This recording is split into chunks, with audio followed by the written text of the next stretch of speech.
الحمد لله رب العالمين، والصلاة والسلام على سيدنا ونبينا وطبيب نفوسنا القاسم محمد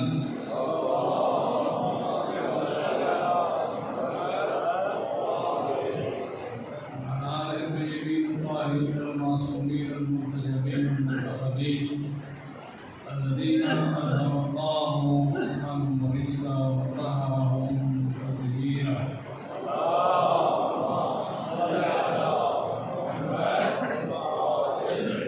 ولعن الدائم ولا أعدائهم أجمعين. ما بعد، فقد قال رسول الله صلى الله عليه وآله وسلم: إن فيكم ثقلين كتاب الله ومثل أهل بيتي إن تمسكتم بهما ولن تضلوا من بعده أبدا إنهما لن يفترقا حتى يرد علي الحوض.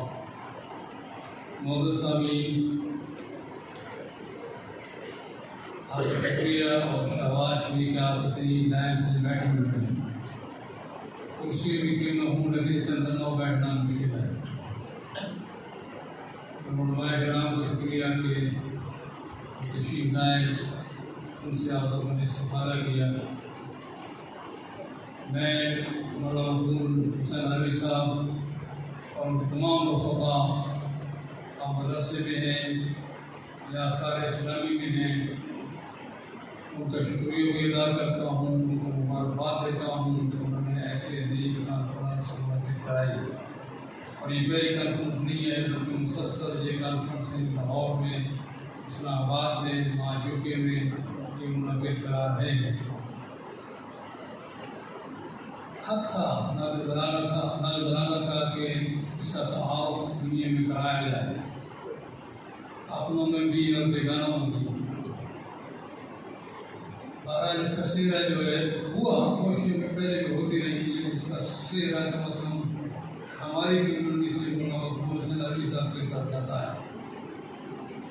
انہوں نے بڑی زحمت فرمائی، جنگ ایج میں بہت محنت کی. آپ نے اور میں نے یہاں بھی باتیں ہوئی ہیں، تو یہی کہ نظر بلاغہ پرنٹ ہو گیا، آ گیا. ترجمہ مولانا مفتی حسین جعفر صاحب نے کیا، لیکن اس میں مولانا کی کیا کیا کاوشیں ہیں وہ پتہ نہیں کسی کو. آپ یقین جانیں کہ مولانا نے بہت سے نازل بلاغہ کے تراجم دیکھے، ان کو کمپیئر کیا، کہیں بھی کوئی غلطی تھی اس کو دور کیا، خواہ وہ عربی میں تھی خواہ وہ اردو میں تھی. ہر کتاب کو دیکھی کتنی ضخیم کتاب ہے، اس کو انہوں نے پڑھا، ایک ایک لفظ دیکھا، تب جا کر پرنٹنگ کے لیے بھیجا. یعنی آپ بیک گراؤنڈ پہ دیکھیں کام کیسے ہوا. اور مولانا کی صحت و سلامتی کے لیے ایک مرتبہ آواز سے درود پڑھیں.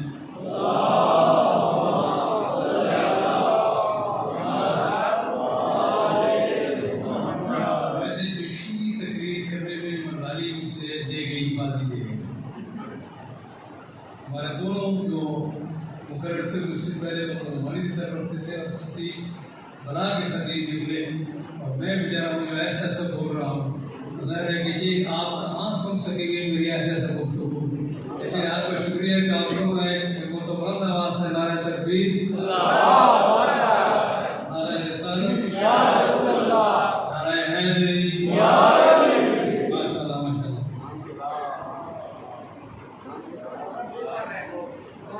ہاں میری تعلق تو میرا بھی ہے، بڑا بھی برداری والے سے ہوں اور میرے ننیال بھی برداری والے ہیں، لیکن بہرحال برداری ویسے بھی ان سے آگے ہے. وہ برداری کی برکات پوری دنیا میں پھیلی ہوئی ہے، اور برداری میں بیٹھے ہوئے تو یقیناً داد دیں گے اور نعرہ بھی لگائیں گے میرے خیال میں، لیکن اکثر سوئے ہوئے اس لیے نہیں لگا سکتے.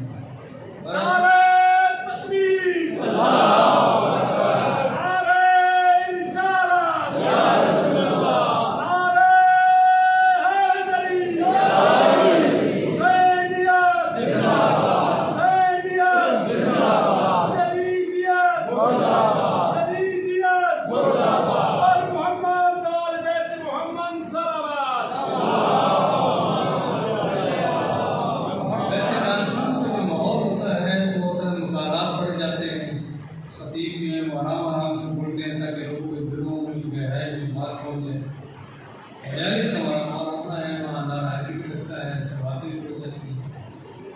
لیکن ہم ان خطیبوں میں سے فہرست میں نہیں ہے جو مقالے پڑھیں گے، ہم وہی ہیں جو آپ سے نعرے لگائیں۔ مولانا نے کتنی زحمت اٹھائی ہے، ہمیں بہت کم احساس ہے، بہت بڑا کام تھا، یہ نہیں خالی مفتی صاحب کا۔ نظر بلاغا جو آپ کے ہاتھوں میں مولانا کی طرف سے آیا ہے یا آئے گا یا آپ خود لے لیں گے، اس میں جو تھا نا عربی کے ساتھ جو ترجمہ تھا وہ میچ نہیں کرتا تھا کہ یہ لائن ممکن ہے مولانا کی طرح آگے ہو۔ انہوں نے پوری محنت کے ساتھ یہ کوشش کی کہ عربی کے سامنے اردو ترجمہ ہو تاکہ قاری جو ہے وہ سمجھ لے کہ مولانا کے ان الفاظ کا یہ اردو میں ترجمہ ہے۔ بہت مشکل کام، دقیق کام ہے یہ۔ پھر پرنٹنگ، اس میں کاغذ کیسا لگانا ہے، کیا کرنا ہے، اتنا مشکل کام ہے۔ یقین جانے سے میں کہتا ہوں کہ ان کی تمام ٹیم کو مبارکباد دیتا ہوں کہ انہوں نے بڑی زحمات سے اس بات کو آگے بڑھایا۔ پھر مختلف اینگل سے نظر بلاغا کو گفتگو بات نظر بلاغا کی ہے، اور مختلف اینگل سے مختلف آرٹیکل کے ذریعے نظر بلاغا کو واضح کیا ہم اپنی شیعہ حضرات کے لیے خصوصاً اور دوسرے لوگوں کی عموماً۔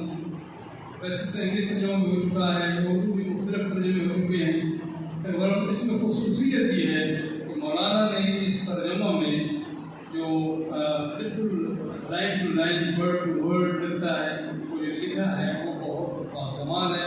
اگر آپ پڑھیں گے تو آپ کو عربی بھی کسی حد تک سمجھنے میں مدد ملے گی۔ اس لفظ کا ترجمہ ہے، اگرچہ یہ عربی بہت فصیح و بلیغ ہے لیکن پھر بھی اتنا مشکل نہیں ہوتا ہے، ایک دو دفعہ پڑھے آدمی۔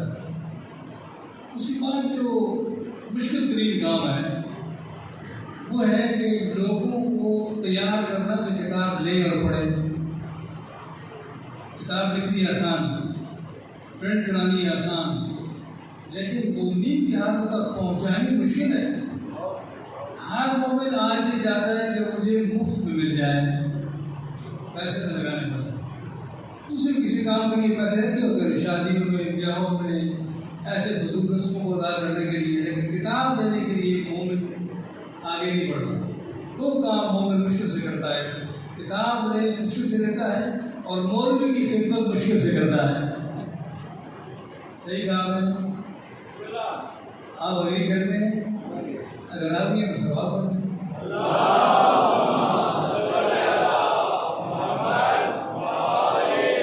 جو مولوی عیسائی کوئی بھی ہو، اصلاح کرتا ہو، خود بھی اپنی اصلاح بھی کرتا ہو، اس کی تقریر سننے کے لیے بھی نہیں تشریف لاتا ہے۔ یہ باتیں میں سے فرق ہے۔ یہ مومنین کے اندر جو ہے وہ تھوڑا سا یہ بات کہ تم اس ناصحین کو پسند نہیں کرتے، یہ آیت اپلائی ہو جائے گی کہ نصیحت کرنے والوں کو تم پسند نہیں کرتے، یہ اچھی عادت نہیں ہے۔ خود پیسے سے دو تو ذرا قدر و قیمت بھی پڑھو۔ اس قدر محنت ہوئی ہے، مفتی صاحب قال اللہ مقامہ نے محنت کی ہے، اور یہ پہلا اردو میں بہترین ترجمہ ہے جس کو میں یوں کہہ سکتا ہوں کہ فصیح و بلیغ نازل بلاغت کا ترجمہ فصیح و بلیغ اردو میں کیا گیا۔ جملہ ہے بھی تو نہیں ہے، فصیح و بلیغ، فصیح و بلیغ نہیں، جواب آنا چاہیے، یہ مجلس نہیں۔ فصیح و بلیغ، فصیح و بلیغ کتاب کا ترجمہ فصیح و بلیغ اردو میں کیا مفتی صاحب نے، لیکن یہ بہت بڑا کام تھا۔ پھر اس کو مولانا نے جو عام کیا ہے، یہ بہت بڑی بات ہے، بہت بڑا کام ہے۔ بہرحال نظر بلا ہم کیوں پڑھیں، کیوں پڑھیں؟ کیونکہ کتابیں اور بھی ہیں، اور بھی دنیا کے دھندے ہیں، خانا بنا پڑھیں۔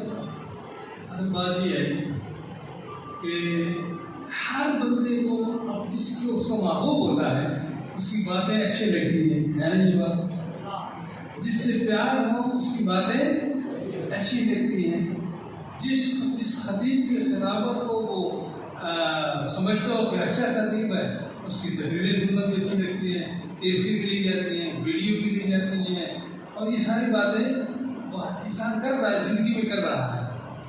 اب بتائیں کہ خطیب ممبر سعودی سے بڑھ کر کون خطیب ہے؟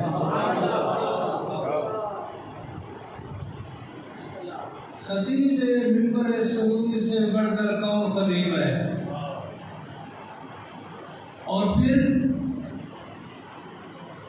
اس کے بعد جیسے قرآن نے فرمایا نا کہ ساوت بلاغت میں خطیب بھی اتنا بڑا عظیم ہے. مومن اس طرح کیوں نہیں جاتے کہ ناج بلاغت کو دیکھیں اور پڑھیں اور سمجھیں؟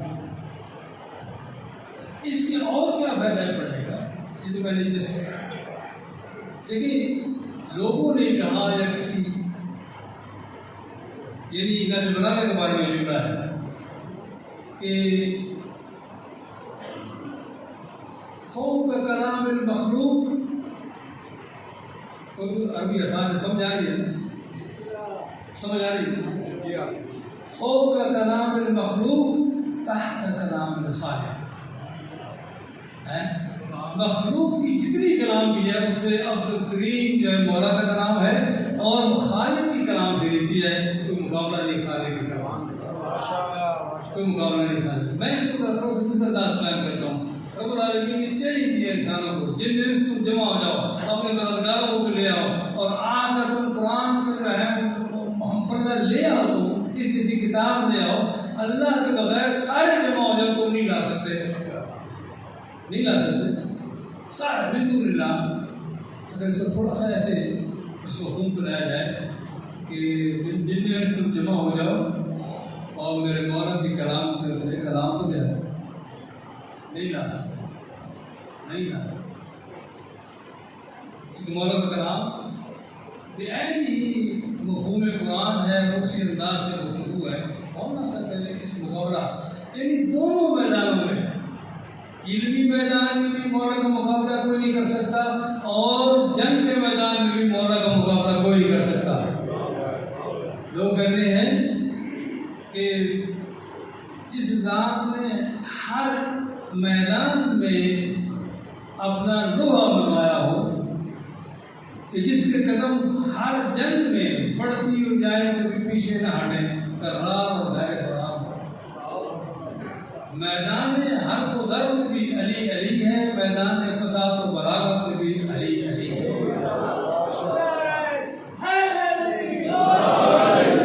شکر ہے آپ نے میری یہ سلو گفتگو سن لی، اور میں اسی طرح کرتا ہوں. عزیز گرامی، ناجر بلاغت. اچھا جی، یہ بھی مولانا میں فرما رہا تھا کہ مولا علی ایسا مشکل کشا ہے نا مشکل کشا، مانتے ہو نا؟ اچھا جو مانتا ہے بنا رہا ہے کہ لگائے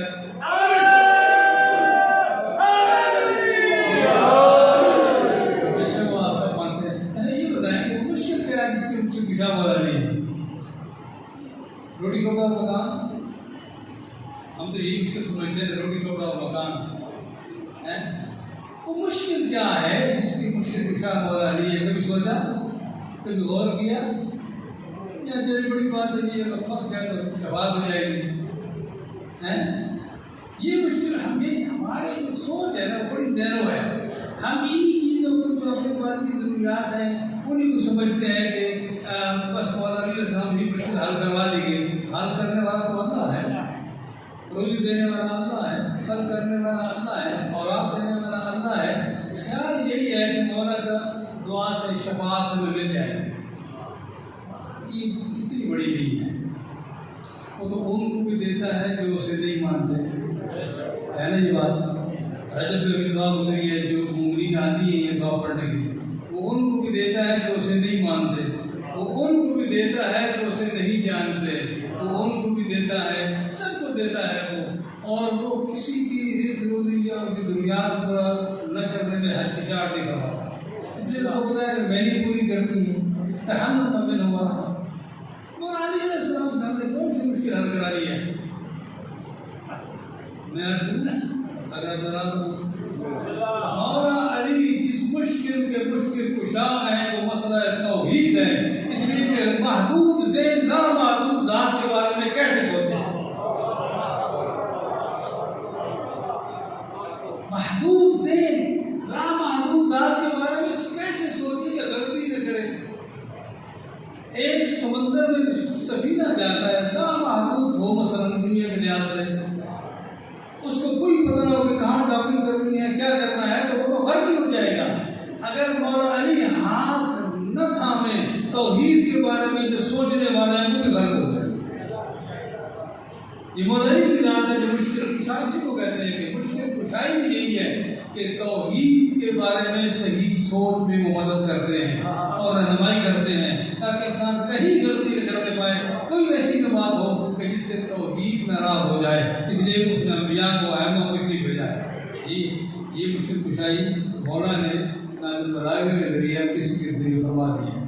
ہر خطبہ مسئلہ توحید سے ذکر توحید سے شروع ہوتا ہے اور اس کے بعد جو ہے توحید کے مسائل اور مشکل ترین مسائل پر لکھتے ہیں کہ مسئلہ توحید کو اگر صحیح معنوں میں سمجھایا ہے اور کے بعد تو علی ولی ہے.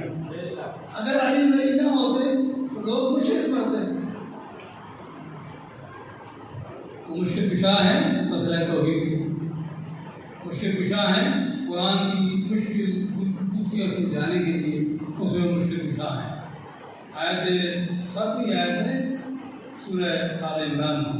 رب نے فرمایا اس میں محکمات بھی ہیں, اس میری کتاب میں متشابہات بھی ہیں, لیکن وہی جانتا ہے یا اللہ یا وہ جو راسخون فی العلم ہے. ناظرین قرآن میں فرماتے ہیں جھوٹے ہیں وہ لوگ جو راسخون فی العلم ہونے کا دعویٰ کرتے ہیں.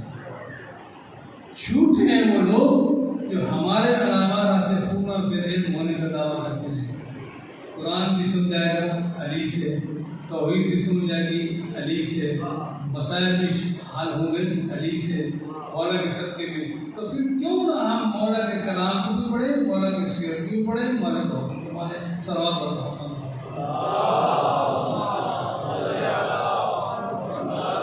ہمارا جرمن مولوی لندن سے برمنگھم کی طرف, جیسے میں ایک شیعہ تھا باقی اہل سنت تھے,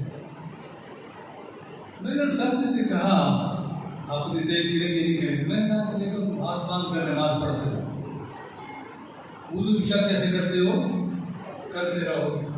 ایک میری گزارش ہے, کوئی حرج نہیں ہے کہ وہ آپ کے چوتھا خلیفہ ہیں, کہ اگر مسئلہ توحید عقیدہ توحید ٹھیک رکھنا ہے تو مولا علی سے پوچھو.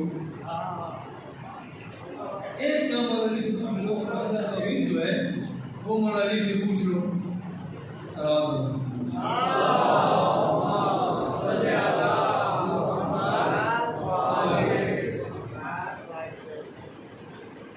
یہ بات آپ کو مزہ آتے گی تو مولا علی سے پوچھ لو. کہنے کہ کیا ہم مباحث نہیں ہیں؟ اسے میں آ گیا کیا ہم مباحث نہیں ہیں؟ میں نے اسے کہا کہ نہیں, تم توحید پر ایمان رکھتے ہو لیکن توحید کے بارے سوچنا ذرا غلط ہے. کہنے کیسے؟ میں تو تم کہتے ہو نا اللہ قیامت میں روز نظر آئے گا, یہ کہتے ہو نا اللہ قیامت میں روز نظر آئے گا. ہاں یہ تو ہم کہتے ہیں, شاید وہ ہماری آنکھ کو اتنا زبردست پاور کر دے گا ہم خدا کو دیکھ سکیں, یا خدا اتنا سکڑ جائے کہ ہماری آنکھ کو دیکھ سکیں. سمجھ رہے ہیں میری بات؟ سمجھ رہے ہیں؟ اچھا میں نے کہا نہیں, قرآن نے فرمایا لا تدرک الابصار وهو يدرك الابصار وهو اللطيف الخبير. آنکھیں نہ دنیا میں دیکھ سکتی ہیں نہ آخرت میں دیکھ سکتی ہیں. مولا سے بھی کسی نے پوچھا کہ آپ نے کب خدا کو دیکھے بغیر ایسے بات کرنا دیکھا؟ میں نے کبھی نہیں خدا کو دیکھے بغیر نہیں بات عبادت کی, میں نے دیکھ کر کے پریشان ہو گیا. مومن بھی تھا, مولا فرمایا کہ یہ کیا بات ہے؟ مومن نے عرض کی کہ مولا یہ کیا بات ہے کہ آپ نے خدا کو دیکھا؟ جی کرنے بات تھی کہ خدا تو نظر نہیں آتا ہے ان آنکھوں سے. تو فرمایا مولا نے یہ ان آنکھوں سے نظر نہیں آتا, یہ دل کی آنکھوں سے نظر آتا ہے. سبحان اللہ, نعرہ تکبیر, نعرہ رسالت, نعرہ حیدری. یہ چیٹ آ گئی, اگر ٹائم ختم ہو گیا, لیکن آپ آخری بات کہہ رہی آپ سے کہ آج کل ہم نے وہاں قرآن خوانی اور قرآن فہمی کی تحریک چلا رکھی ہے. 10 آیتیں روزانہ پڑھو, ترجمے کے ساتھ 10. ایک بچہ ہمارے یہاں بڑی مرتبہ نظر آتا ہے شہیدر میں, وہ 10 آیتیں پڑھ کے ختم قرآن 3 مرتبہ کر چکا ہے. بڑا مزہ آیا میں نے کہا مجھے پتہ نہیں تھا کہ یہاں بھی ایسے لوگ اس سے نام سوار ہیں. 10 آیتیں پڑھ کے قرآن کی 3 مرتبہ ختم کر دیا. اور اس نے جو سوالات کیے میں نے کہا ہاں واقعی یہ سمجھا ہے. 10 آیتیں قرآن کی پڑھو, ٹائم کتنا لگتا ہے, ٹائم رکھو, اور 10 سطریں نازل بلاغہ کی پڑھ لو. ایک وقت ہے کہ نازل پھر دیکھو کہ مولا آپ سے کیا ڈیمانڈ کر رہے ہیں، کیسے سمجھا رہے ہیں اور کیا کیا سمجھا رہے ہیں۔ جس آدمی نے قرآن کے ساتھ نظر بلاغا پڑھنا شروع کر دیا، اس کا عقیدہ غلط نہیں ہو سکتا، مشرک نہیں مر سکتا، منافق نہیں مر سکتا، اس کے یہ گارنٹی ہے، وہ نہیں کر سکتا، رائے سے نہیں ہٹ سکتا۔ ہمارا بھی چاہے کمزوری ہو جائے، قرآن اللہ تعالیٰ دونوں کو ساتھ رکھتا ہے۔ تیسری کتاب ایک اور ہے، اللہ نے کلام کیا قرآن کے ذریعے مخلوق کے ساتھ، آپ نے لیبل کو رکھا مخلوق کی حیثیت کو جانا میرا مخالف ہے۔ نظر بلاغا ایک ایسا کلام ہے جو ایک عبد معبود کی طرف بلا رہا ہے، لوگوں آئے، ایک عبد اللہ کا معبود کی طرف بلا رہا ہے، اور صفہ سجادیہ ایک ایسا کلام ہے کہ ایک عبد جو ایک محتاج بندہ خدا کا رب العالمین سے ہم کلام ہے۔